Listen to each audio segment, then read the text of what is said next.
Baik, Anda masih bersama kami di Bincang Sehati dan kita masih membahas topik kita hari ini, sariawan dan kanker mulut. Bagi Anda yang memiliki pertanyaan, Anda bisa menghubungi kami di nomor 0212903264 atau DM Instagram kami di @bincang_sehati_tv.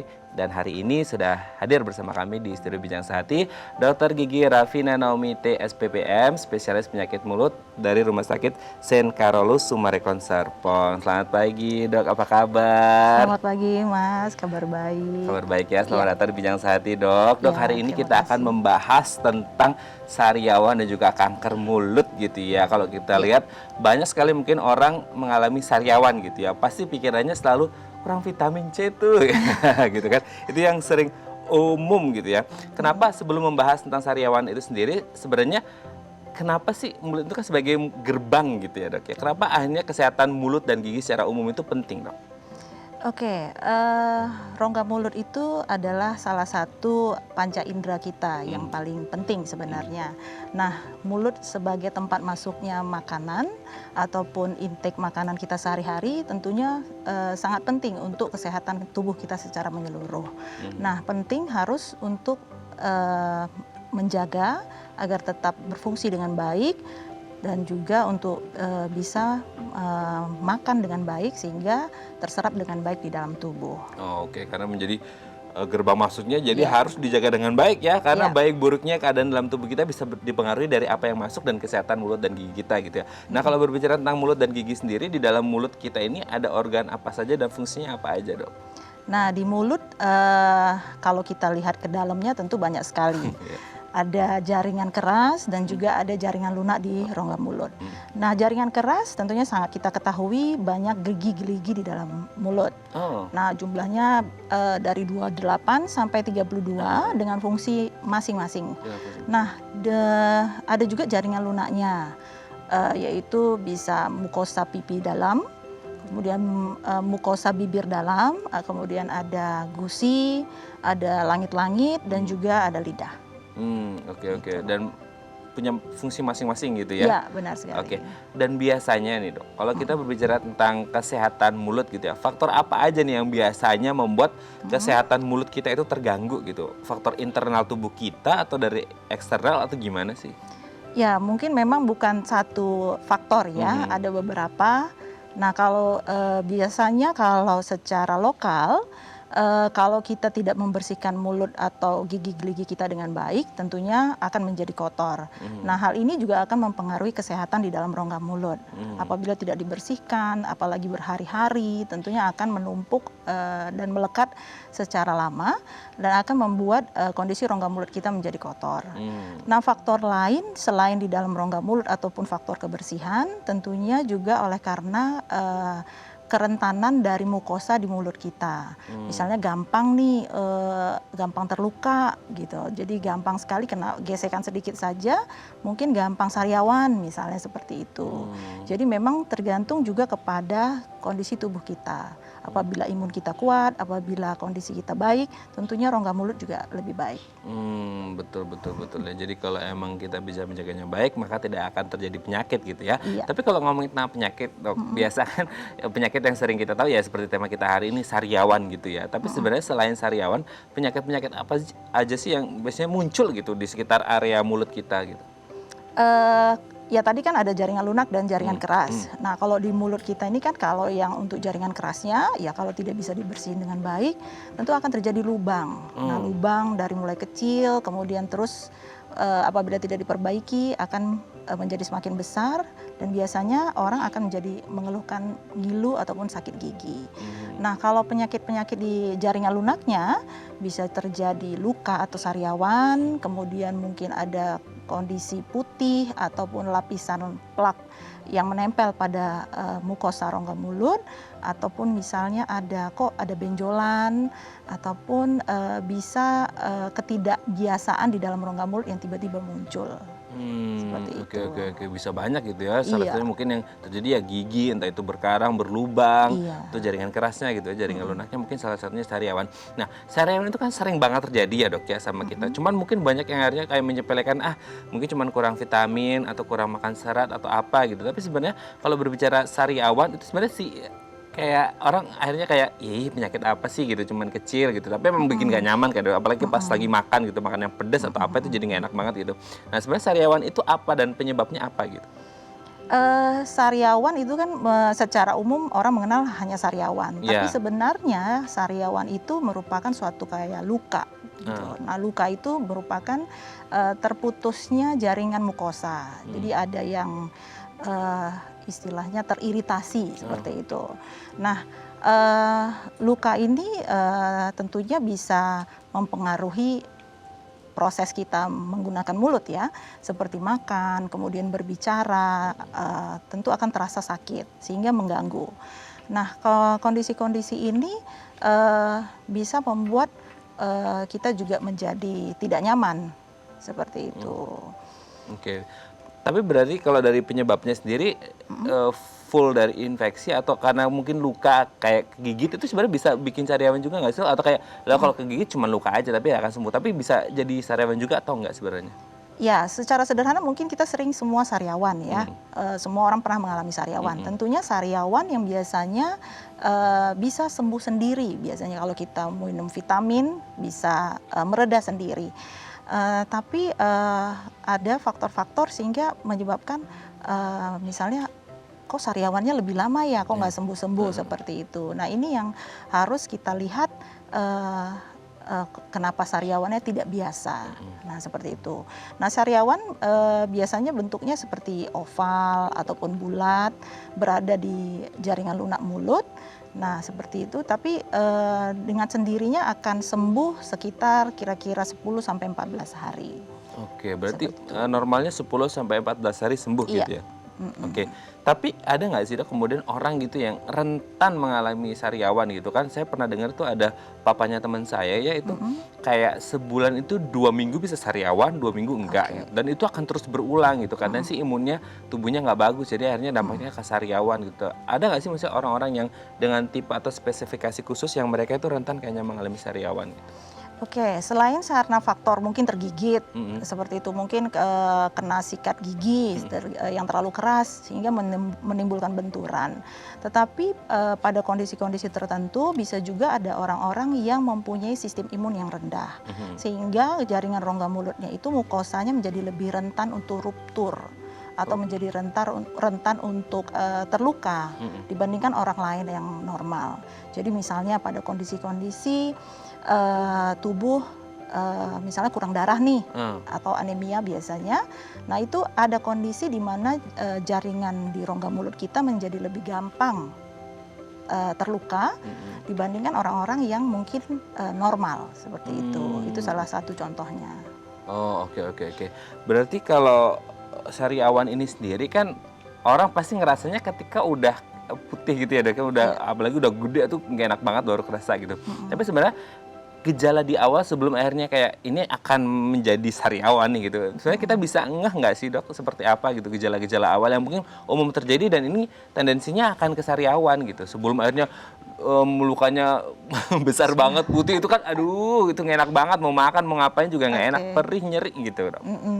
Ya awalnya biasanya mungkin biasanya secara umum pasien mungkin atau orang menjadi kok nggak enak badan ya, seperti itu biasanya secara Oh, umum bisa ada dari seperti nggak enak itu. badan juga ya? Iya, karena kondisi mungkin kecapean gitu.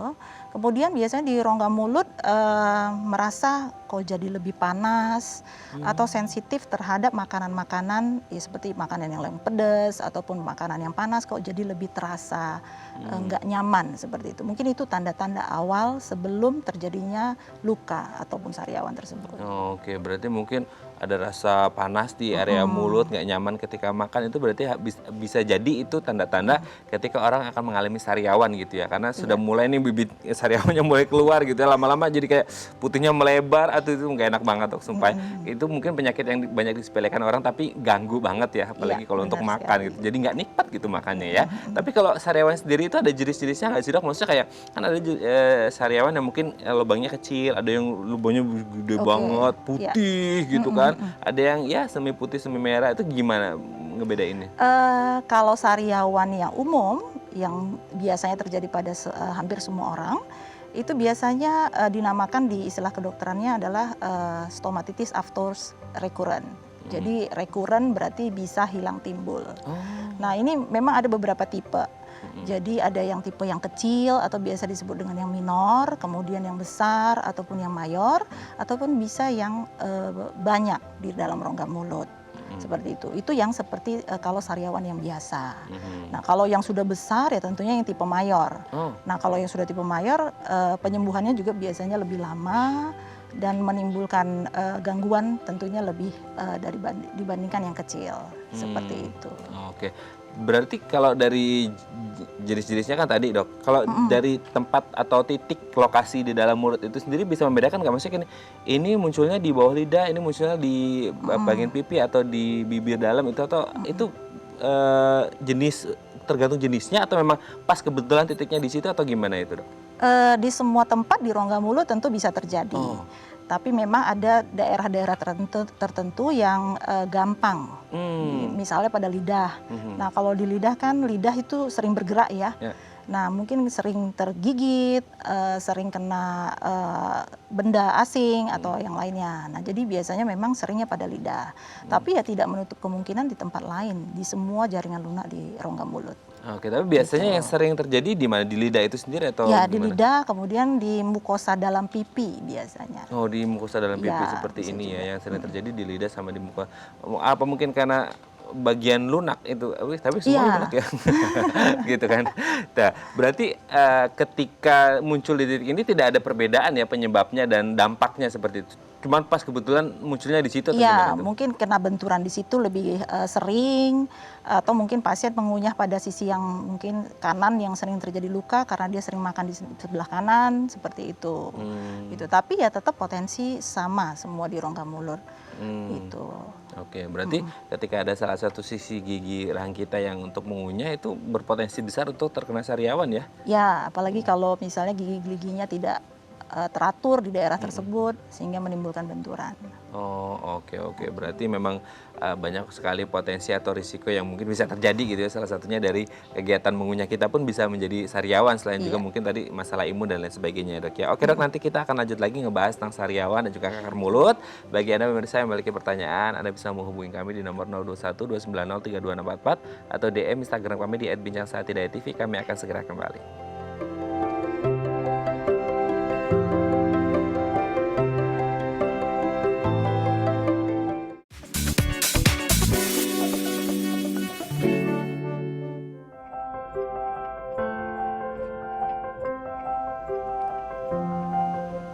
Baik, Anda masih bersama kami di Bincang Saati dan kita masih membahas topik kita hari ini, sariawan dan kanker mulut. Bagi Anda pemirsa yang memiliki pertanyaan, Anda bisa menghubungi kami di nomor 021 290 32644 atau DM Instagram kami di @bincangsaati.tv. Masih bersama dengan Dr. Gigi Rafina Naomi T, SPPM, spesialis penyakit mulut dari Rumah Sakit Saint Carolus Summarecon Serpong. Kembali lagi ke Dr. Rafina.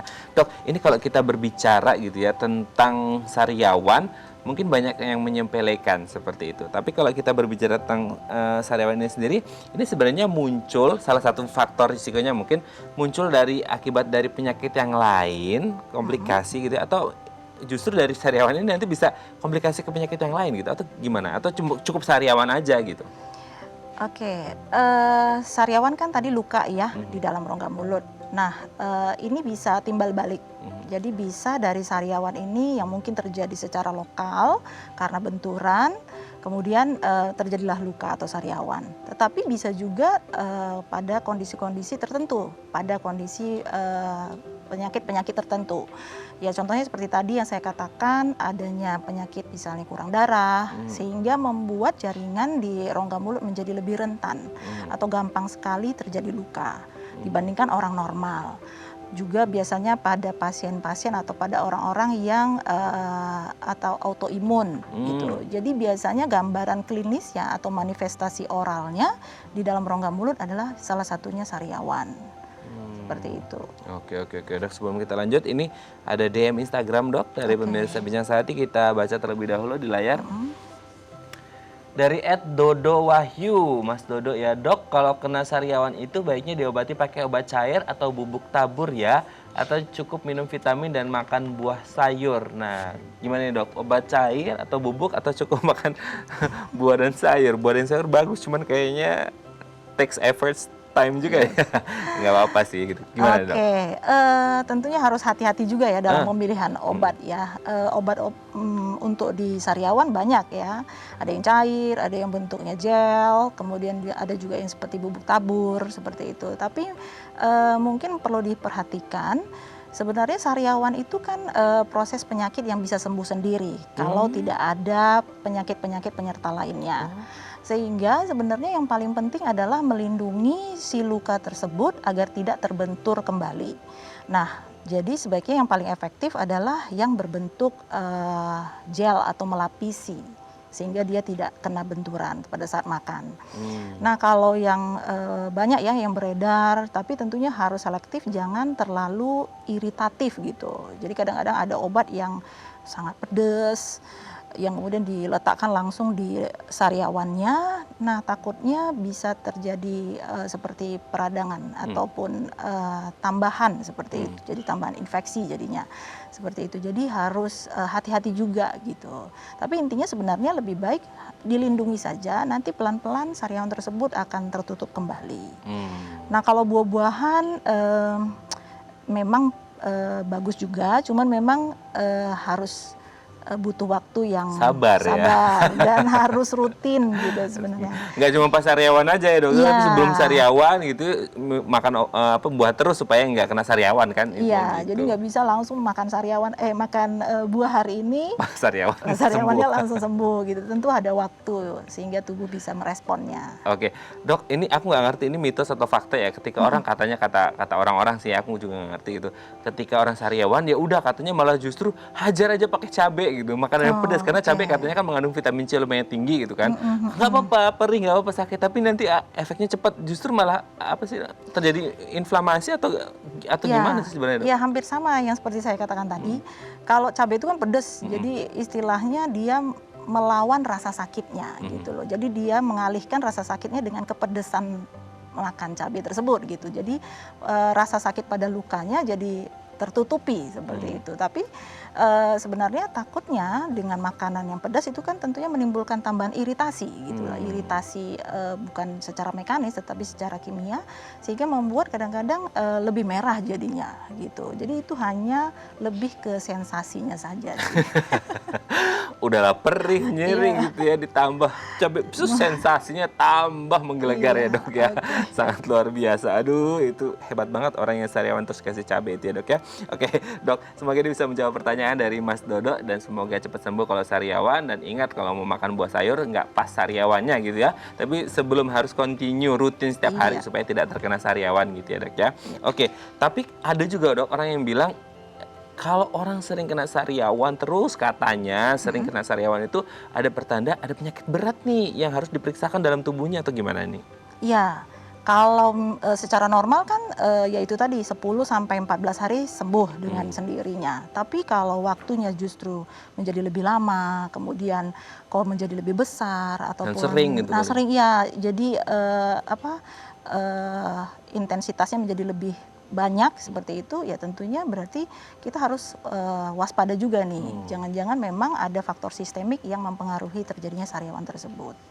Berarti ada faktor. Iya, bisa termasuk. Seberapa besar akhirnya ketika orang yang sering sariawan itu memiliki faktor itu? Atau kembali lagi ke kondisi tubuh masing-masing atau gimana? Iya, kembali ke kondisi tubuh masing-masing. Jadi ada respon tubuh seseorang bisa menjadi lebih rentan pada kondisi-kondisi misalnya itu tadi imunnya turun, kemudian misalnya dengan imun turun mungkin ditambah lagi dengan stres seperti itu. Mungkin pikirannya nggak stres, tapi badannya yang stres sehingga lebih gampang terjadi sariawan.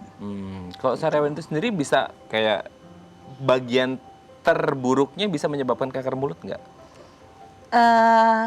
Kalau sariawannya lama sembuhnya atau tidak pernah memiliki fase sembuh, kemudian biasanya dari kecil kemudian menjadi lebih besar, ditambah lagi jadi ada gangguan untuk makan ataupun gangguan untuk berbicara di tempat yang sama, itu biasanya kita mulai harus lebih waspada untuk wah ini bukan sariawan yang biasa, seperti itu. Oke, kalau kanker mulut itu sendiri apa dok?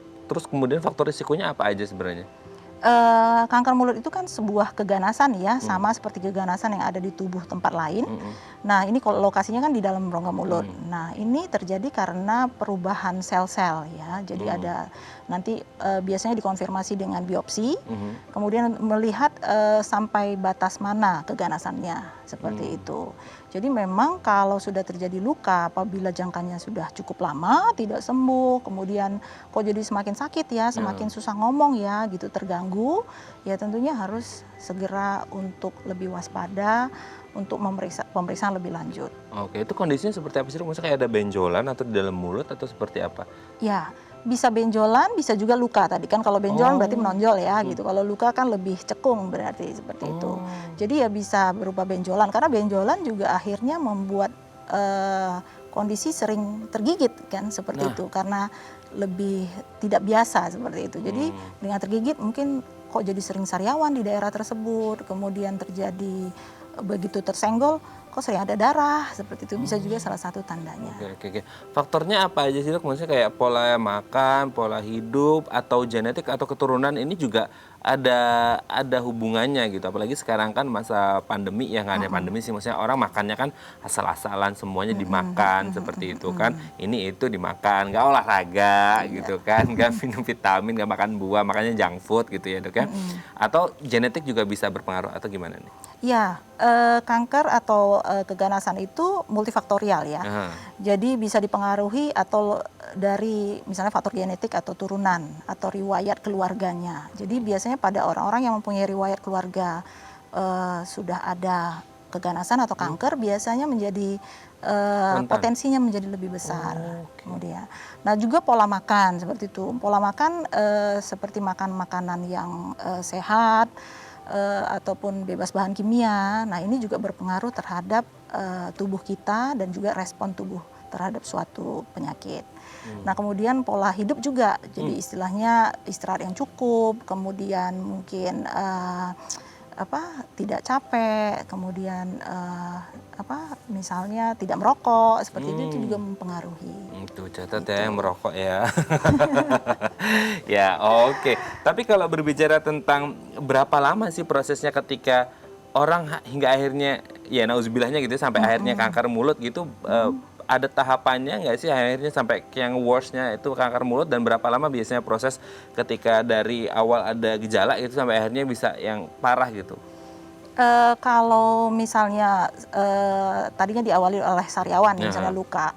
Nah, kalau misalnya lebih dari kira-kira sebulan tidak sembuh, ya tentunya sudah mulai harus diperiksakan sebenarnya, sehingga dengan sedini mungkin tentunya penanganan menjadi lebih gampang atau lebih mudah seperti itu. Tapi kalau ya paling range-nya biasanya antara 3 bulan, kalau memang tetap sariawan itu biasanya kalau menetap intinya tidak ada fase sembuhnya istilahnya. Kalau sariawan biasa kan ada sariawan kemudian sembuh kemudian sariawan lagi gitu, jadi ada fase sembuhnya.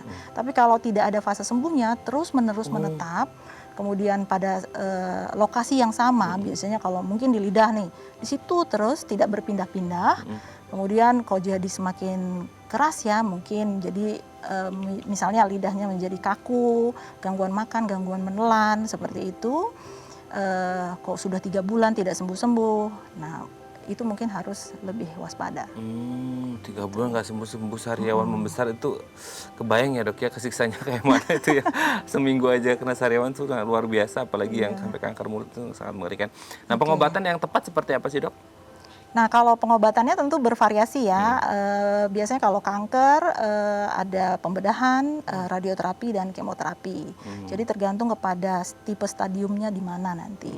Setelah pemeriksaan biopsi baru ditentukan. Masih ada kemungkinan tuh rekurensi lagi nggak ketika sudah dilakukan tindakan? Atau kembali lagi kayak ya ini genetik atau pola hidup, pola makan juga akan kalau kembali seperti dulu akan berpotensi lagi atau gimana? Ya tentunya akan lebih gampang juga ya, apalagi kalau memang sudah punya riwayat atau turunan, ya tentunya harus terus dijaga gitu. Apalagi kalau memang sudah sebelumnya ada kanker gitu misalnya, tapi sudah sembuh gitu. Jadi ya memang harus terus menjalankan pola hidup sehat seperti itu. Oke, intinya kalaupun sudah sembuh ya tetap harus kembali lagi sehat ya, jangan diulang lagi itu kebiasaan-kebiasaan buruknya gitu ya dok ya. Oke dok, nanti di segmen terakhir kita akan membahas tips untuk menjaga kesehatan mulut dan gigi ya dok ya. Baik pemirsa, bagi Anda yang memiliki pertanyaan, Anda bisa menghubungi kami di nomor 021 290 32644 atau DM Instagram kami di @bincangsehat.tv. Kami akan segera kembali.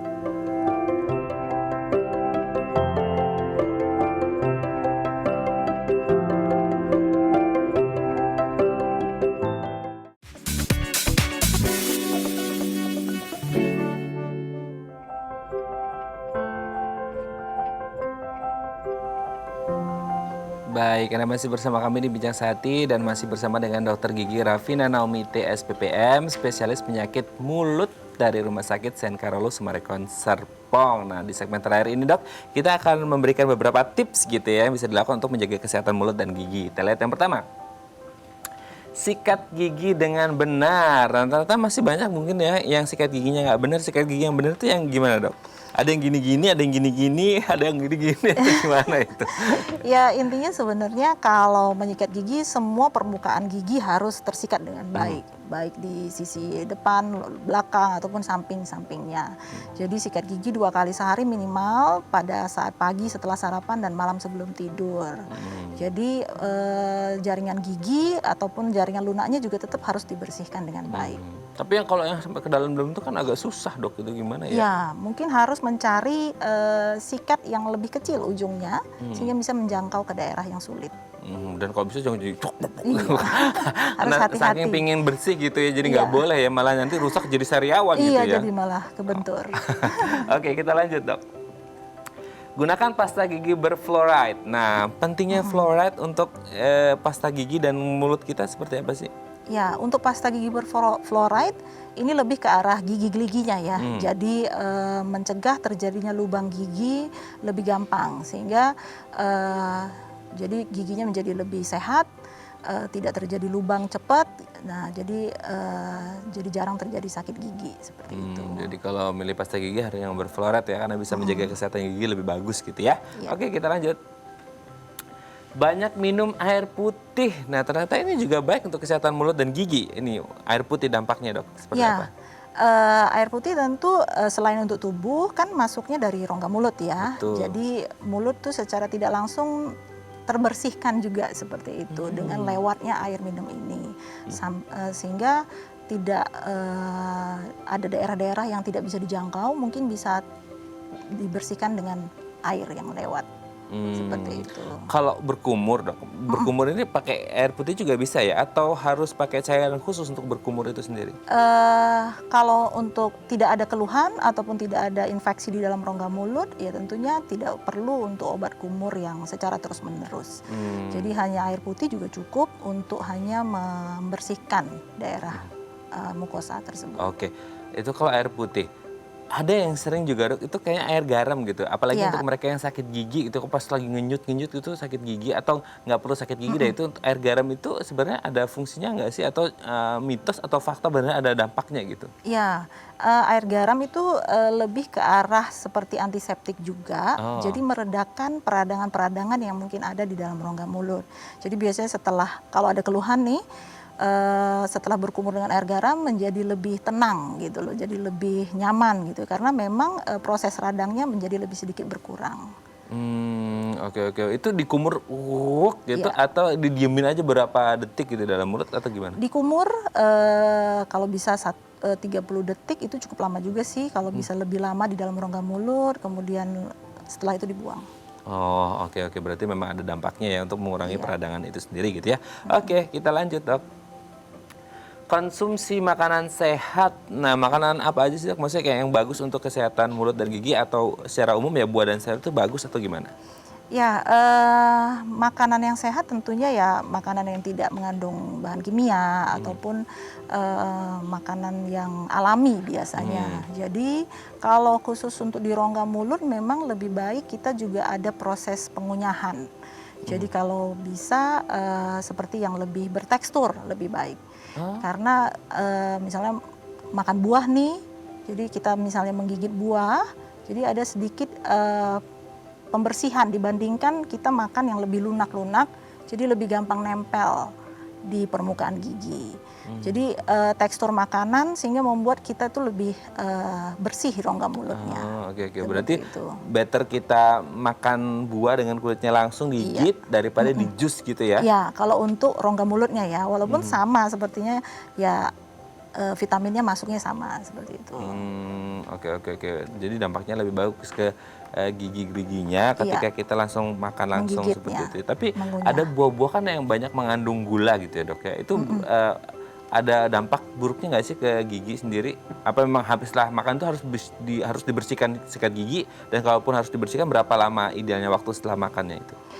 Kalau kita baru makan makanan yang asam nih misalnya, biasanya dianjurkan untuk meredakan dulu kondisi pH di dalam rongga mulut, kira-kira 30 menit, setelah itu boleh dibersihkan dengan menyikat gigi. Itu biasanya ada range waktu yang harus meredakan. Oke. Berarti ada timingnya yang pas gitu ya, walaupun dia asam ataupun manis seperti itu. Apalagi kalau mau tidur malam yang manis-manis harus tetap dibersihkan ya, at least kumur lah ya gitu ya dok ya. Oke, terakhir. Periksa rutin ke dokter. Nah, periksa rutin ke dokter ini ideal waktunya berapa lama untuk periksa ke dokter gigi untuk mencek itu kesehatan mulut dan gigi kita, dok? Secara normal idealnya memang dianjurkan 6 bulan sekali pergi ke dokter gigi, sehingga kalau ada hal yang terdeteksi sedini mungkin bisa diterapi seperti itu. Tapi ya tentunya kembali lagi dengan kondisi sekarang, ya mungkin harus kita jadi lebih aware di rumah, lebih sering membersihkan gigi dan mulut, sehingga apabila kita menemukan suatu yang tidak biasa, kita baru jadi lebih ngeh gitu loh. Sehingga setelah itu baru kita bisa memeriksakan diri ke dokter. Oke, tapi di masa pandemi ini aman ya dok ya untuk periksa gigi, jadi jangan takut gitu ya? Aman sih dengan protokol sekarang tentunya aman. Aman ya, jadi kalau pun akhirnya harus jatuh tempo untuk ketemu dokter gigi, jangan takut gitu ya, karena sudah ada protokol kesehatan daripada giginya nanti ada apa-apa. Pokoknya ketemu dokter gigi insya Allah sudah aman gitu ya, karena protokolnya sudah diterapkan. Jadi sama-sama menerapkan, dokter iya, pasien juga iya gitu ya. Baik, terima kasih dok hari ini sudah berbagi bersama kami di Bincang Sehati. Kita doakan semua dari kita memiliki kesehatan mulut dan gigi yang baik supaya tidak ada sakit-sakitan gitu ya. Dan kita doakan juga nih semoga pandemi ini segera usai gitu ya dok ya. Amin. Ini kayaknya udah nggak tahan lagi mau liburan kayaknya ya. Baik, terima kasih dokter. Ya, sama-sama. Baik, pemirsa, bagi Anda yang memiliki kritik dan saran, Anda bisa menghubungi kami di nomor 0889 8100 5000 atau Anda bisa follow media sosial kami di @bincangsehati.tv. Saya Raden Madlias pamit, sampai jumpa dan selamat beraktivitas. Terima kasih.